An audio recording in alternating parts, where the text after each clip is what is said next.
Hi, and welcome to Axelbank Reports History and Today. Conversations with America's top nonfiction authors and why their books matter right now. I'm Evan Axelbank, and today we're going to speak with Dr. Robert Levine, the author of The Failed Promise, Reconstruction, Frederick Douglass, and the Impeachment of Andrew Johnson. He's authored 6 books and is a distinguished professor at the University of Maryland. Thanks so much for being here, Dr. Levine. Thanks for having me. Before we start our interview, I want to invite listeners to our Patreon page to ask for your support in keeping the show going. Go to patreon.com/AxelbankHistory. We will donate part of your contributions to a charity for children's literacy. Even before hearing the title of this book, The Failed Promise, I've always thought of Reconstruction as the most important period in American history. It was the moment we could have been made whole, where our nation could have provided the rights that many are still fighting for, both at the ballot box and in the economy. What went wrong? Why did a moment of hope turn into one that the country has never recovered from? It's easy to sum it up by saying that an assassin's bullet took our greatest president and left us with potentially our worst. But at the time, Dr. Levine, many were not so sure that that would be the case. What did so many see in Andrew Johnson in 1865 as he took office that we simply don't look back and see today? Right. So that's a great question. And one of the things I discovered while writing the book is that Johnson was actually a complex figure. And that isn't to say that he wasn't a terrible president and that he wasn't a failure as a Reconstruction president. But it's a book that started out with my interest in Frederick Douglass. I've done a lot of writing on Frederick Douglass, and I started working on Andrew Johnson and was surprised to find a number of things that kind of speak to your question. You know, why is it that people were actually thinking this guy could be a good president? So this is a person who was from a southern state who opposed secession. Tennessee, right? Yeah. So he's from Tennessee, he's, I think, the only Democratic senator, he was a senator at the time, who opposed secession. Around 1862, 1863, he comes out against slavery. Again, kind of surprising. And in both of these positions that he took, both anti-secession and anti-slavery, he really put his life on the line.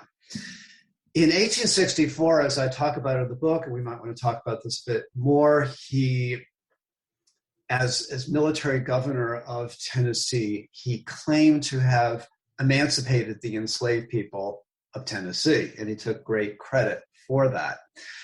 A lot of Republicans had trouble with Lincoln. One of the shocking things that I found while doing the research is that there's a diary entry from a congressman in Indiana who talks about how shocked he was that when Lincoln was assassinated, there were a few people that were happy and thought that Johnson could be a better president because of these bold stands that Johnson took at the time. So until about May 29th, 1865, when Johnson issues an amnesty proclamation, lots and lots of people thought this is the man. And even someone like Charles Sumner, who met with Johnson shortly after he assumed the presidency, was writing his friends and saying, this is the person that we were waiting for.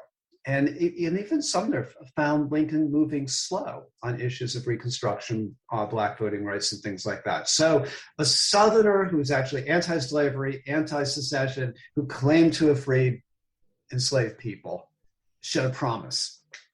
We're going to talk about the amnesty proposal first, or at some point. But first, I want to have you set the stage for us. The Civil War is ending. The Confederacy is 11 unrecognized states that the North is trying to figure out how to bring back into the Union. Some argue that Reconstruction is merely a matter, at the time they're arguing, it's merely a matter of pledging an oath. Others want more supervision. They want some stipulations attached to reentering the Union. They want more supervision of the South.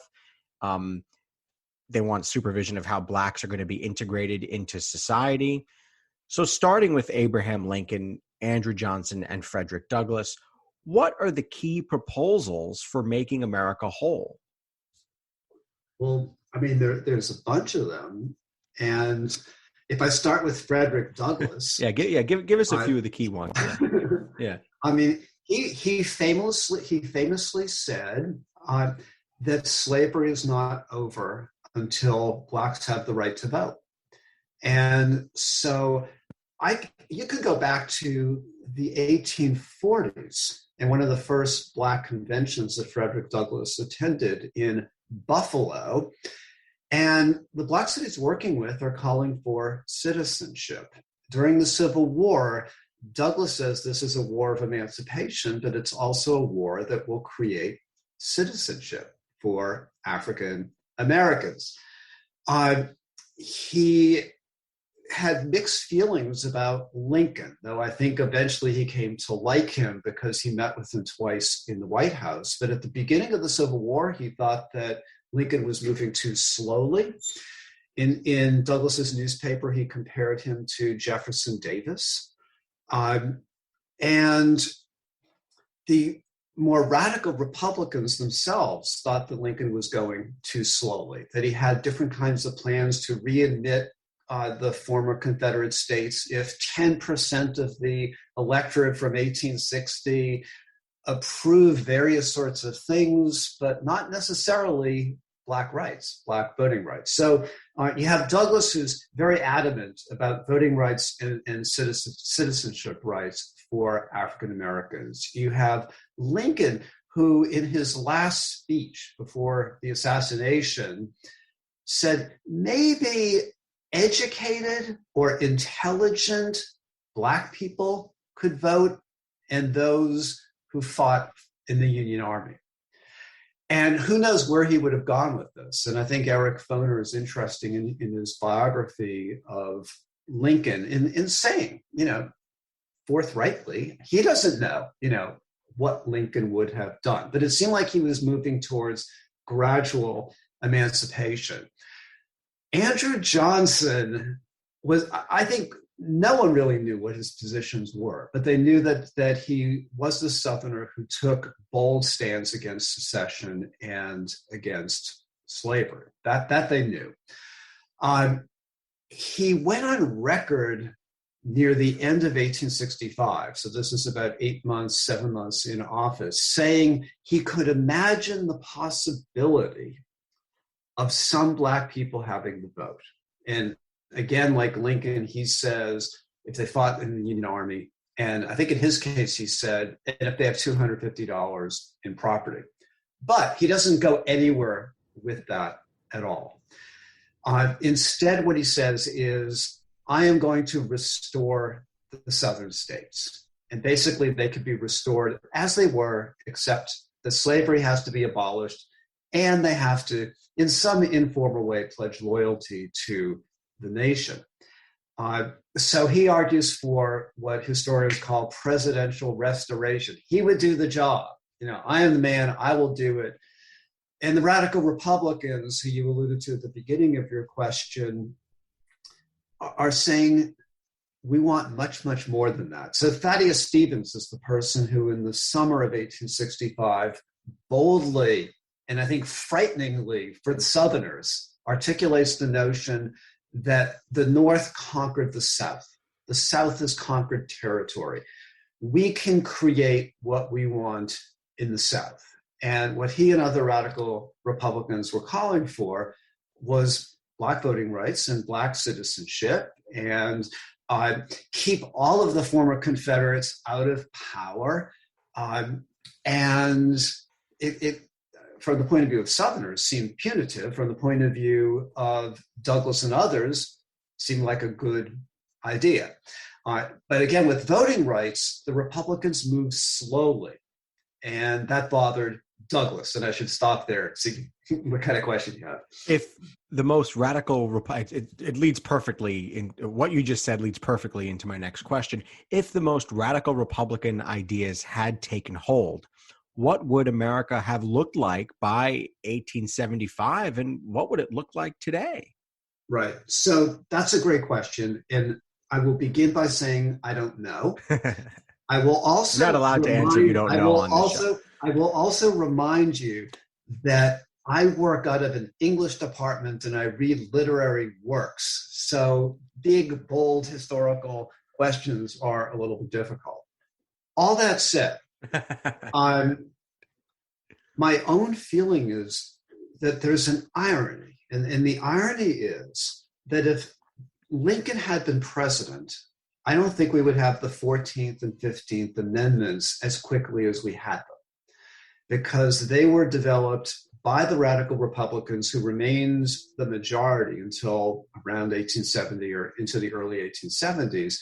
They developed them in response to Johnson. So because of Johnson's intransigence and his decision to move slowly, you have the 14th and the 15th Amendment.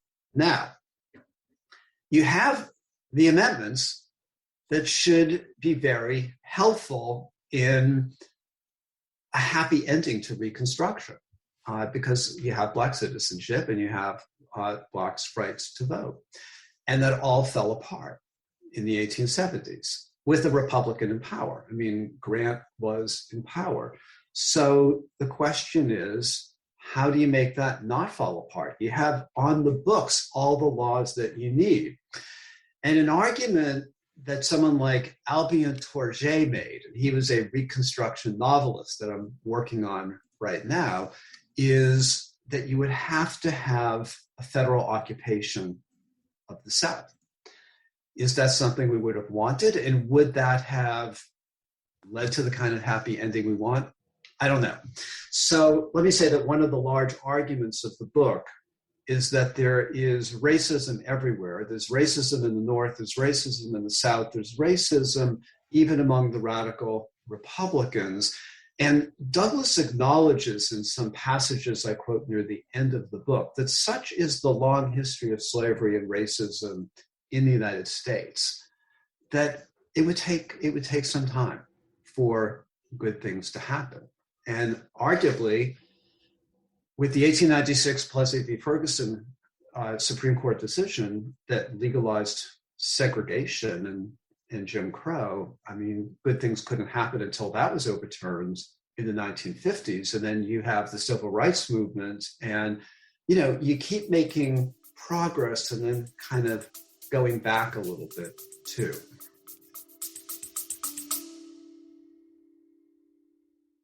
Baking from our childhoods just sticks in the memory, doesn't it? We never set off on holiday without piles of Tupperware. And there'd always be Bakewell slice, flapjacks, and tray baked scones in the boot. Do you not do that, Lisa? Yeah, no. Sadly, I do not stack the Tupperware in the back of the car when we go off on holiday. Oh. Welcome to Small Ways to Live Well, a new podcast from the Simple Things magazine. Season 2 is a pick-me-up tonic that helps us make the shift from winter to spring. A 6-week suggestion box full of things to note, notice and enjoy about the season. Search for Small Ways to Live Well on your podcast app.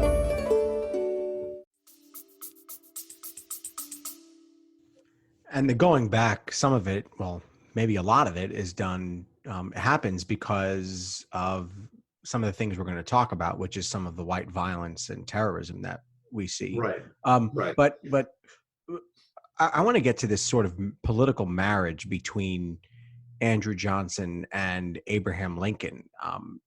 We've got history's doormat here, known for being aggressively racist and being a drunk, and his wagon gets hitched to, as stars go in American history, one of the brightest stars in American history, Abraham Lincoln. What did Lincoln see in Andrew Johnson when he picked him to be his running mate in 1864? Right. And I'm not sure that Lincoln was totally in control of this decision. It was a Republican Party, or they called themselves Union Party, decision. There weren't polls like we have now. And it turns out, our polls tend to be wrong. But there were signs that Lincoln was going to lose the election of 1864. A lot of people thought he was going to lose because the war was dragging on. And so his then vice president, was from Maine, and they thought we need sectional balance. So they get Johnson for sectional balance. I mean, that's the first big thing. The second big thing is that Johnson was the military governor, as appointed by Lincoln and Stanton, of Tennessee, and was doing a good job speaking for the Union, upholding the Union, actually writing back and forth to Lincoln about different sorts of things. So this seemed like an ideal choice. This is a Southerner who is actually ruling over a former Southern, now kind of regarded as a border state. And, as I've already said, someone who comes out against slavery and someone who all along had been against secession. The whole question of whether Johnson was a drunkard, I mean, an interesting thing about that is that the major historians who have written and the biographers who have written on Johnson say he wasn't a drunkard. But he was drunk at the wrong time. He was drunk at the wrong time. He was drunk on inauguration Come day. on. And the argument that's made is that he was sick. And this is what people did at the time. If you're sick, you keep having your shots of whiskey. So he was drunk and out of it at inauguration. There were even some people thought right then he should be dumped. But I think, who knows how much Lincoln got to know him, because Johnson showed up in Washington just a month or so before the assassination. And so he exists as, and the question is, he was racist, but there's so much racism out there. I mean, everywhere. And so that's almost the default. What happened to him, where he developed, it's horrible. And it's kind of like he went back to say, I spent my life kind of turning against the Southern enslavers because they looked down on me as a working class Southerner, but now I want to hitch my wagon to them. So Lincoln hitches his wagon to Johnson. Johnson in some ways hitches his wagon to the former slave owners, to the wealthy power people in the South. And then all of his racism comes out, even as he insists throughout his life, his career, that I love Black people and they love me. One thing we always wrestle with here in the present is how to evaluate those of another time. And some historians say, yes, of course I can judge them. Others say, hey, they're products of their time. What were Lincoln and Johnson's views of race, and why is it important to hear exactly what they thought of Black people in evaluating why Reconstruction eventually doesn't work? Right. I would say that I'll start with Johnson because that's easy. I think he saw Black people as inferior. I think he saw Black people as potentially savage. I think that even though he was anti-slavery, we know that he had some enslaved people before he turned against slavery, and they remained in an odd way people that he regarded as his friends, because he would brag that he never separated families, in the way that Harriet Beecher Stowe said that's one of the horrible things about slavery.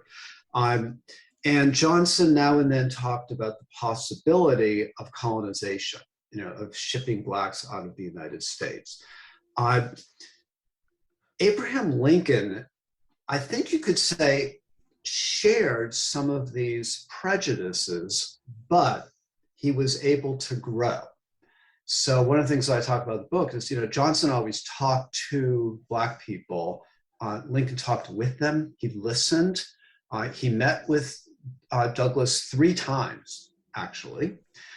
He seemed to hear what Douglas said, proclaimed that he regarded Douglas as a friend. I mean, that's one of the last things that Lincoln said, actually, before he died. And before he was assassinated, he talked about Blacks possibly having the right to vote. Both Henry Louis Gates, in a collection on Lincoln and race, and Eric Foner, both are able to chart very easily and very readily a whole bunch of racist things that Lincoln said. And I am with the historians who believe that Lincoln, during the Civil War, thought that the best solution to the race problem was to colonize blacks to Central and South America. And there's a lot of evidence that he believed that. I'm also of the school that people grow, that people change, that we have to be careful about kind of throwing our ideas onto a previous period. So I don't want to cancel Lincoln because he said some really racist things. And as both Henry Louis Gates and Eric Foner point out, regularly use the N-word, which was also true of Benjamin Wade, who was one of the most radical of the radical Republicans. So to go back to an earlier question you asked, why wasn't there a happy ending to Reconstruction around 1870, 1875, whatever? There's racism out there. But and here I'm going to align myself with Foner. He argues at the end of his Lincoln book that Lincoln would have grown, and he can make that argument because there's evidence throughout his life that Lincoln kept changing. He was a pragmatist. He observed things. He changed. Johnson seemed the opposite, that he showed for a few years some possibility, some promise. And in my book, The Failed Promise, one of those promises for me is Johnson. He showed promise, but then he seems to revert back to all of the common stereotypes and racial thinking of the old South. And so that's where he ends up as a Reconstruction president, kind of fighting for the South. One of the things you say in the book is that we have too often focused on radical Republicans in Congress in analyzing Reconstruction. And you say you wanted to write Black voices back into this narrative. What can we learn from just the fact that they have been left out for so long?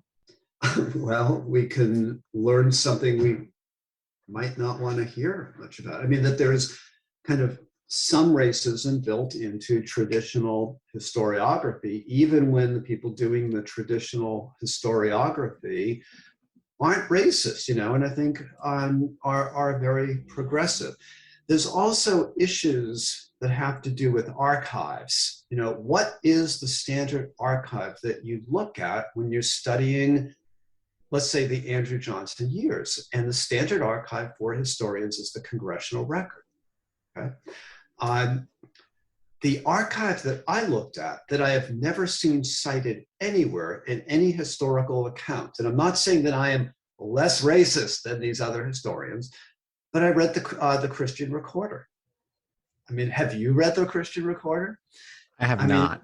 So that I haven't read the Congressional Record either, to be fair. So. Yeah. Well, then what you will when you do your Reconstruction book. When I write my book, right. Right. The Christian Recorder was the leading cultural organ newspaper of Black people at the time. It was associated with the African Methodist Episcopal Church. Some of it was about religion. But virtually everything that I discuss in the book, for example, when Douglas and a Black delegation met with Andrew Johnson. Oh, we're going to get to that. Yeah, we're going to get to that meeting. Johnson's various speeches, they are all in the Christian Recorder. So the main journal featuring Black writers, Black editors, focusing on the period hasn't ever been looked at by historians because I think of the traditional training of what archives you look at. You also look at the New York Herald, a widely read paper edited by white people. I looked at the Elevator. That's the leading Black newspaper in San Francisco, edited by Philip K. Bell, who was a friend of Frederick Douglass. I looked at letters between Douglass and his sons. I mean, there's just all this stuff out there. I looked at Francis Harper, great African-American poet, but also a lecturer, who was giving lectures about Andrew Johnson and then writing about Johnson in her fiction. So it's a question of like, what do you read? And so when I was in graduate school doing American literature in the 19th century, I didn't read any Black writers because they just weren't really part, this is back in the 70s, they weren't really part of what we read back then. And I think with Reconstruction, I mean, certainly there are great Reconstruction historians who have looked at what some of the elected Black officials, of the early years of Reconstruction had to say. But there hasn't been attention paid to, I think, just a ton of stuff that Black people wrote and commented on and said about the impeachment. So I'll just conclude by just quickly saying, Brenda Wineapple's book, The Impeachments, which I think is a great read, and I learned a lot from it. When Douglas comes in, it's kind of like, okay, now Douglas will do his cameo, so we'll have a quote from Douglas. But he's not the story. The story is the radical Republicans and their interactions with Johnson. And so when that book came out in 2019, I was in the midst of writing this book. And I thought, oh my God, I'm going to have to put my book aside, because Brenda Wineapple, who's a great critic, is going to cover all this stuff, but she didn't. So in some ways, I'm happy about that because I had a contribution. But I think it has to do with archives and kind of switching the focus just a bit to what you want to look at. I was fascinated throughout your book to see the rationalizations for whether Blacks should be given the full right to vote, whether some Blacks should be, or whether no Blacks should be. Andrew Johnson, and I actually wrote it down in a separate place so I could find it quickly. Andrew Johnson says, Blacks need to earn their right to vote by being gentlemen. We can't just give the right to vote to anybody, any old Black person. They've got to be a gentleman and show me that they deserve to have the franchise. Douglas said something else that is also fascinating, and I would say, I guess it's more revealing. He says, Blacks will be hated. We will be seen as the cause of the war. And so the way to fight against that hate is to make sure that we can vote. Why did he say that further asserting Black power would hold off the hatred of whites? It would seem to be the opposite. Why did he say, no? The key to our power and our acceptance is being able to vote? I think he's saying something like what Andrew Johnson was saying, that with the vote, we become citizens. And when we become citizens, we become part of America. And from within that perspective, Douglas wasn't a radical. He championed capitalism. He became part of the Republican Party. So I think he had a vision of Blacks becoming respectable and unthreatening, just like any other American citizen. The whole idea of Johnson's idea that you have to kind of prove yourself to be a gentleman. I'm not sure that every white person in Tennessee, was able to do that for Johnson as well. Yeah, right. Talk about different standards. Right. And Johnson said different things at different times. And so I think that the most crucial thing that I found was near the end of 1865 when he writes to the governor of Mississippi and says, let's co-opt the radical Republicans. Why don't you give some Black people in Mississippi the right to vote? And those would be people maybe who fought in the Union Army or who had some property. And so it was, it's usually, it's a $250 property holding that one's supposed to have. So that's more traditionally in line with what Lincoln was saying. Douglas, of course, is saying, what we want is what's already on the books, that men over 21 can vote and Black people are men. I mean, that's what he wants. And I think that he thought if that happened, there would be emerging a respectable, hardworking Black citizenry that wouldn't be threatening at all. I want to talk about this meeting that you talked about between Frederick Douglass, a group of black leaders, and Andrew Johnson in the White House in 1866. It is truly one of the most horrendous moments in U.S. presidential history, but I want to have you describe it for us. Basically, a group of black leaders visit the White House, visit Andrew Johnson in 1866, asking for him to consider pushing for the right for freedmen to vote because they say there should be a new political party that brings together the freedmen with poor whites. And first of all, what a powerful idea, considering the words of LBJ a century later, where he essentially says so much of American politics seems to be convincing poor whites that poor blacks are a threat and pitting them against each other. Johnson, meaning Andrew Johnson's response to the Douglass group is ugly. It's hard for me to even repeat what he says. So I'm going to let you do the dirty work here and explain what Andrew Johnson, how he responds to these requests by this group of black leaders. Yeah. So this is one of my favorite moments in the book. And the reason is that I could bring literary tools to the analysis. But basically, Frederick Douglass proposes near the end of 1865 to a black convention that a small delegation should go to Washington, D.C. and act as like lobbyists. Pushing for black rights. So that's approved. And Douglass is always working with other black people. And that's something I emphasize in the book. It's not just the heroic Frederick Douglass on his own. So Andrew Johnson has a history in 1865 of meeting with black groups because he claims he loves black people and they love him. So he agrees to the meeting, which was probably set up by Charles Sumner. He brings aboard someone who knows shorthand to transcribe the meeting. And to me, that's really an important part of what's going on, that there is this stenographer there named James Clefane who's taking notes, and he's absolutely brilliant at it because the first record of the meeting goes out that night, is printed that night in a Washington, D.C. newspaper. So Johnson greets the group and they start to talk to him. Johnson just launches into a speech. Eventually, they're able to interrupt it.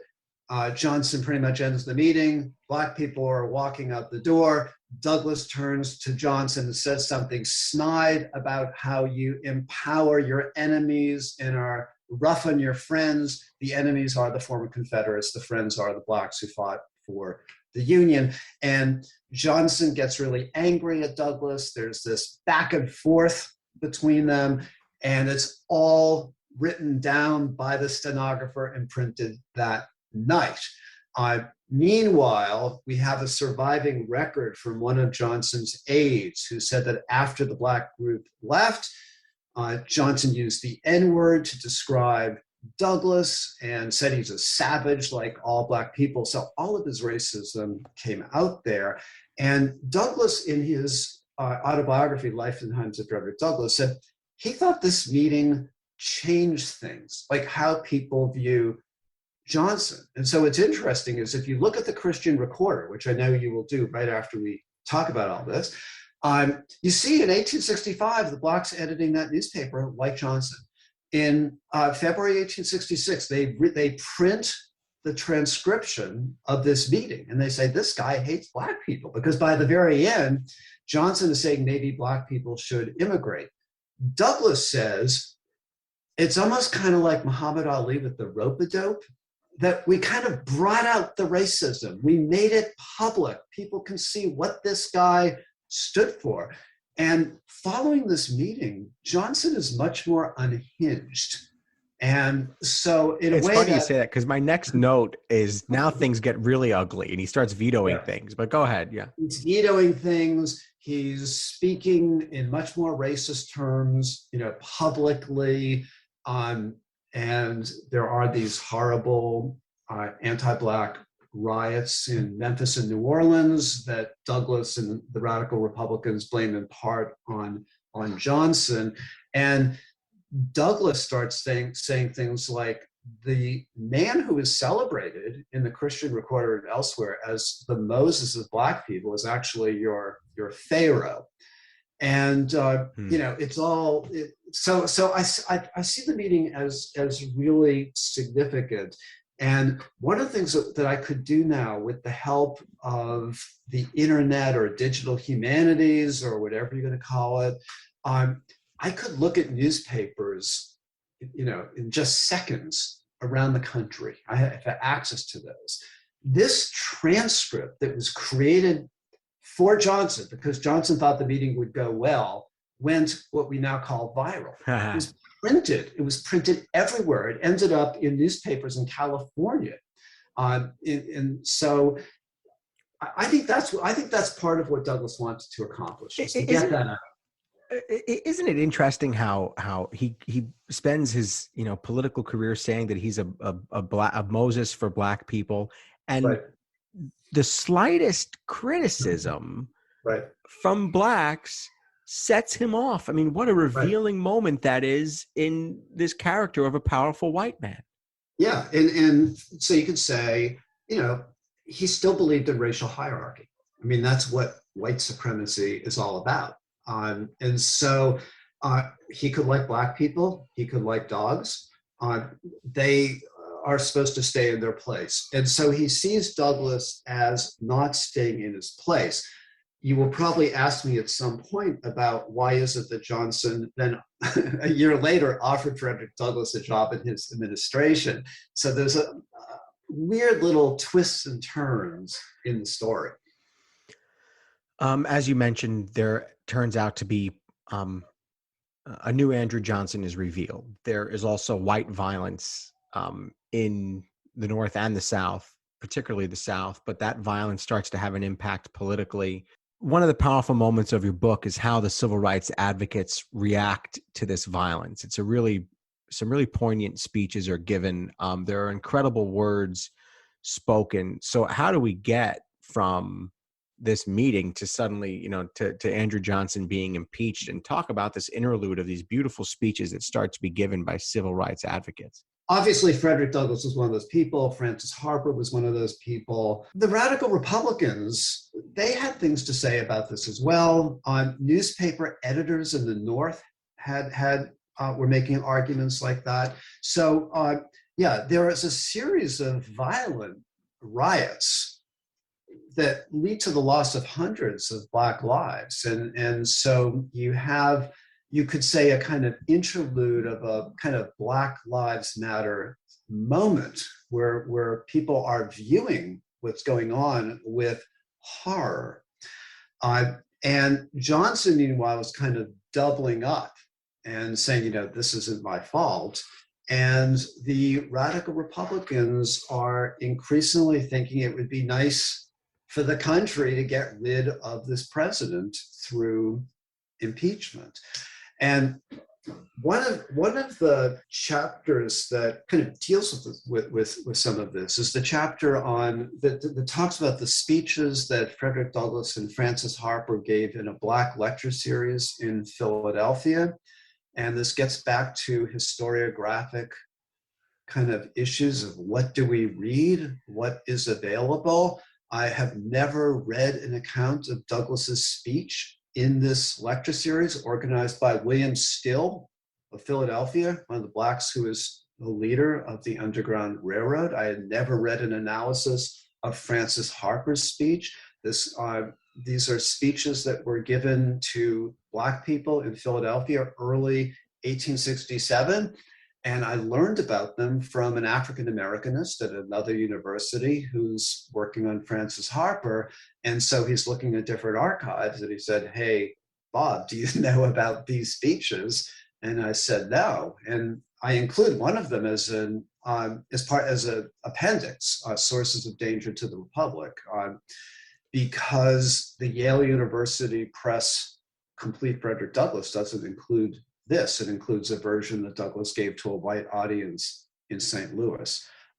So there's a lot of very powerful, passionate speaking in the wake of the violence about Black rights. And at the end of 1867, in his annual State of the Union, or whatever it was called then, it was a written text, Andrew Johnson gave what Eric Foner calls terms the most racist account words that have ever come out of the White House, ever. How does Andrew Johnson's impeachment fit into the story of how Reconstruction fails? That's a great question, and I think it's a question that's going to continue to be debated, and I offer an interpretation of that in the book, and I've had some kind of kickback, and I've had discussions, and so people are going to talk about this for a while. But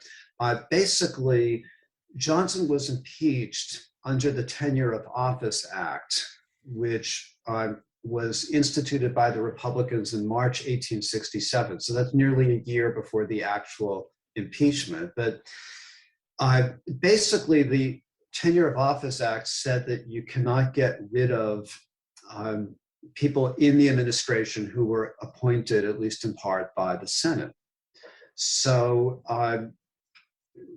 then we kind of fast forward to early 1868, and that's when Andrew Johnson decides to fire Edwin Stanton, who's Secretary of War, who had been initially appointed by Abraham Lincoln and the Senate. And according to the Tenure of Office Act, if you violate the Tenure of Office Act, you have committed a high misdemeanor and therefore an impeachable offense. So there's 11 articles of impeachment. They all talk about the Tenure of Office Act.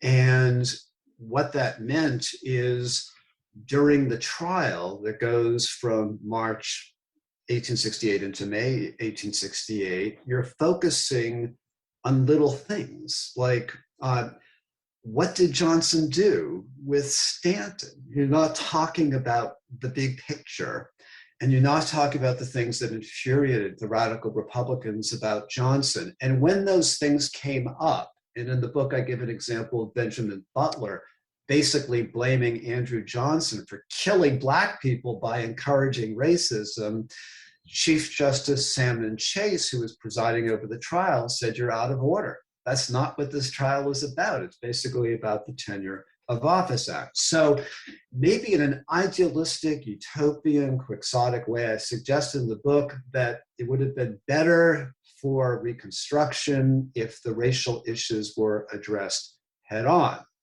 The kind of kickback is you couldn't really do that because racism is so pervasive. So the Tenure of Office Act was a pragmatic way of being able to go after this president. And so I remain unsure, about that. But it meant that 3 months of the trial were spent in what many described as excruciatingly boring detail.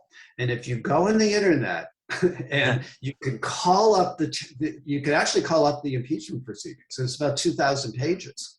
And tell me if you find all that much that's interesting in there. You've given me a couple of homework assignments here.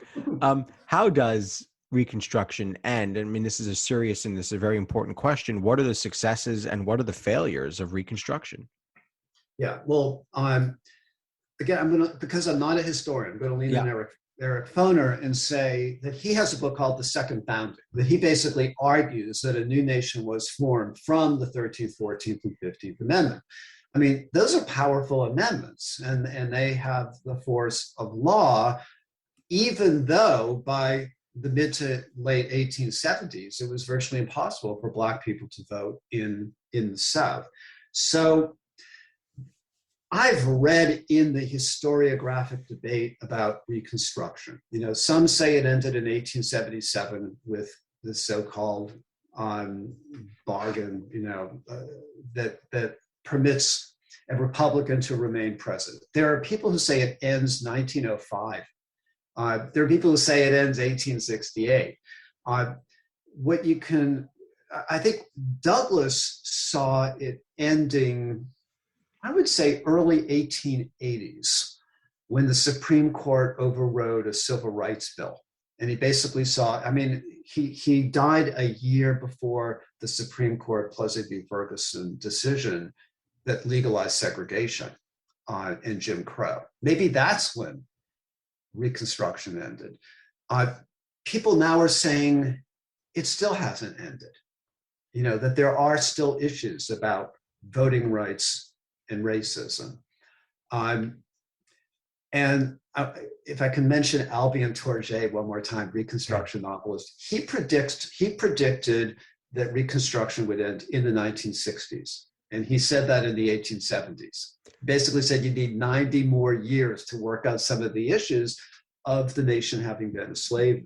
So what were we left with? I mean, what are we left with now? We're in the 1870s. The industrialization starts to take hold. Right. America starts to grow at a rapid pace. It becomes a world power. What are we left with, given the failures of Reconstruction to, I guess, fully enforce the rules that had been put on the books? Right. I mean, things are difficult. One reason I like working on Frederick Douglass, who I've been writing about since and publishing on since 1990, is he's always optimistic. And so, there's dark things one can say about the history of slavery and race in the United States. There are hopeful things one can say about American ideals, that one can say about the Reconstruction amendments. So Douglass, weirdly enough, I mean, this is part of his optimism.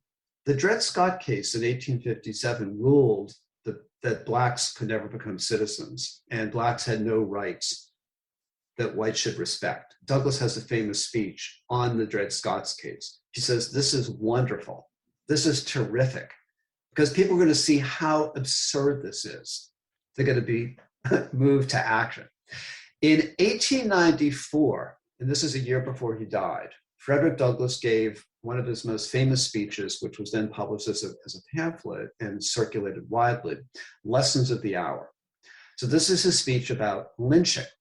There's an upsurge of lynching in the 1880s and 1890s. Douglass goes through the whole thing, the horrors of lynching.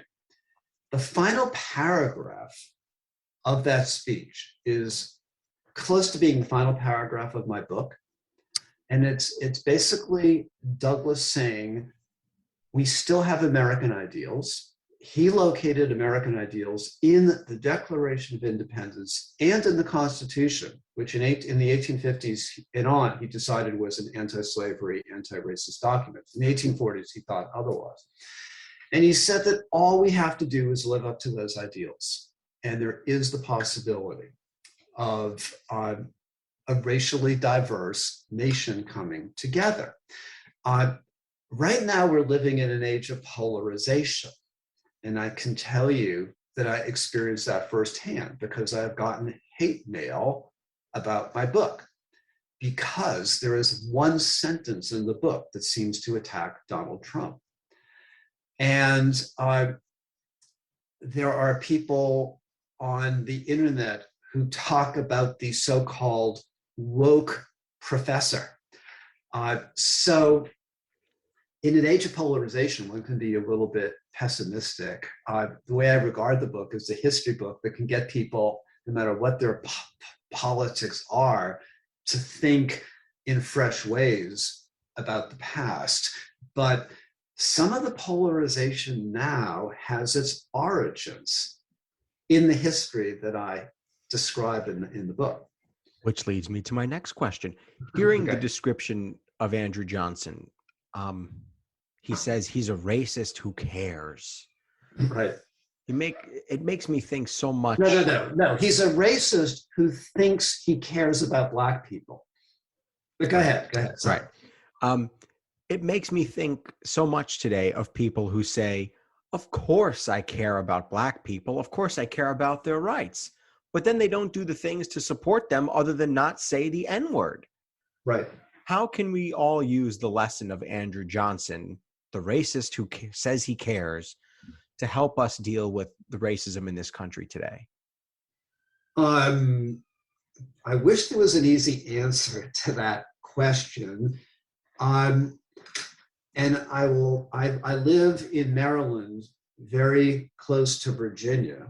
And it is a day after the election of a new governor whose campaign was that high school students should not have to read Toni Morrison. and he won. So what's the answer to that question right now in an age of polarization? I don't know, because the people who think this is absurd, that a campaign can be run around the question of whether high school students, white high school students, will be too traumatized by reading Toni Morrison, that they're going to listen to anything that I have to say about the lessons of Andrew Johnson. I don't see that. I don't see that right now. Johnson helps us to see how one can be blind to other people and to larger contexts.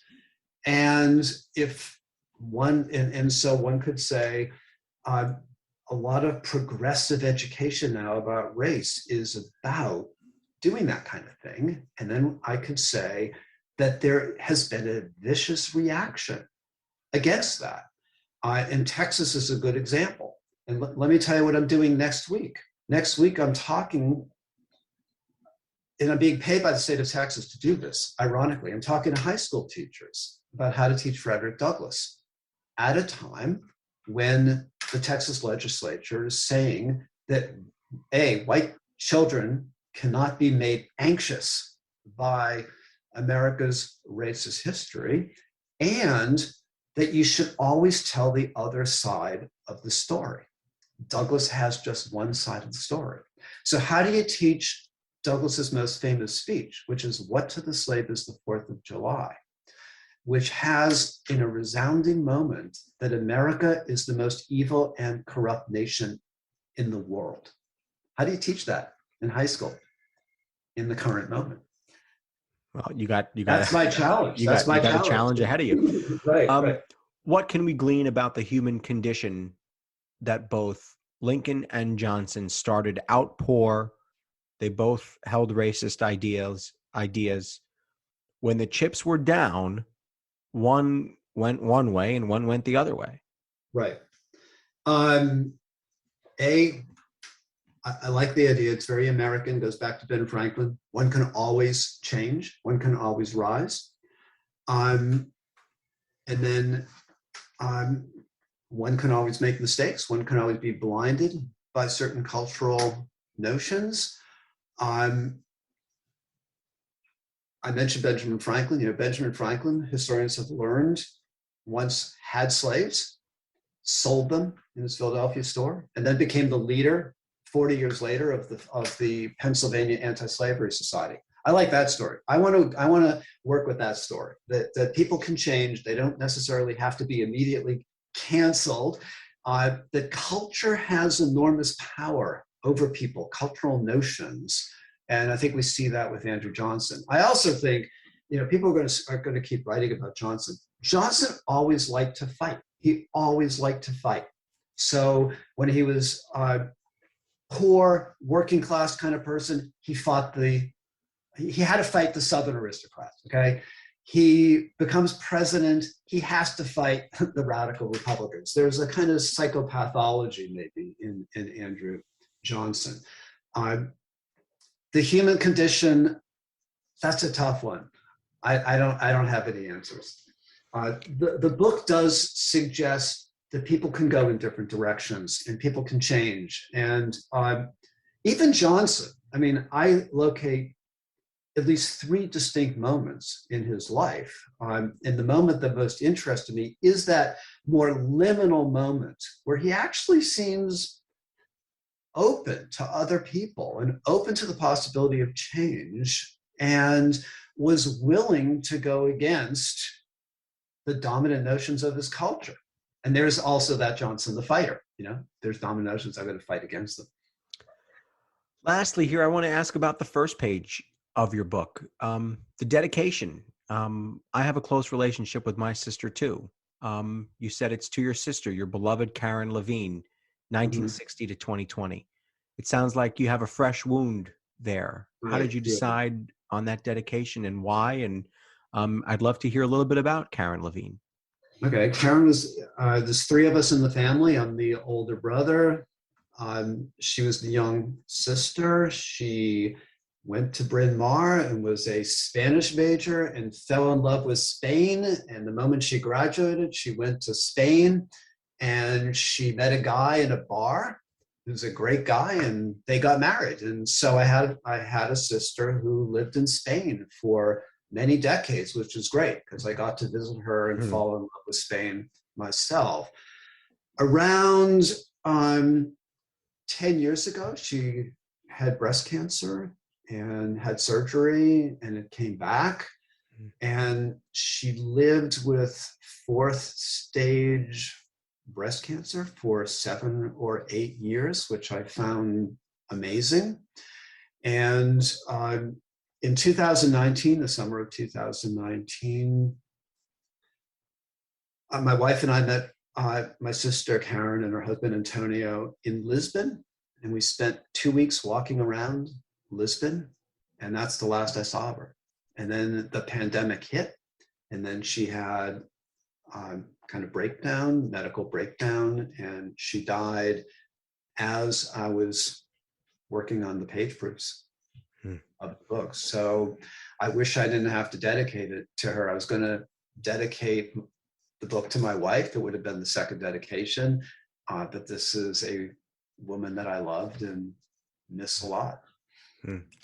Certainly our condolences to you. Thank you. Thanks for sharing that story too. I'm sure you weren't expecting I was going to bring that up, but I saw it and I was interested. Dr. Robert Levine, the author of The Failed Promise, Reconstruction, Frederick Douglass, and the Impeachment of Andrew Johnson. Thanks so much for being here. Thank you. Certainly check out that book, which is published by W.W. Norton. His website is at blog.umd.edu/Robert S. Levine with a couple of dashes in there. You can just Google it. Might be more of a straight line. I want to invite listeners to our Patreon page to ask for your support in keeping the show going. Go to patreon.com/AxelBankHistory. We're going to donate part of your contributions to a charity for children's literacy. Thank you for listening to Axel Bank Reports, History, and Today. Conversations with America's top nonfiction authors and why their books matter right now. Check us out on Facebook, Twitter, and Instagram at Axel Bank History. We update those with clips from the show, guest announcements, and book recommendations. We'll see you next time. Thanks.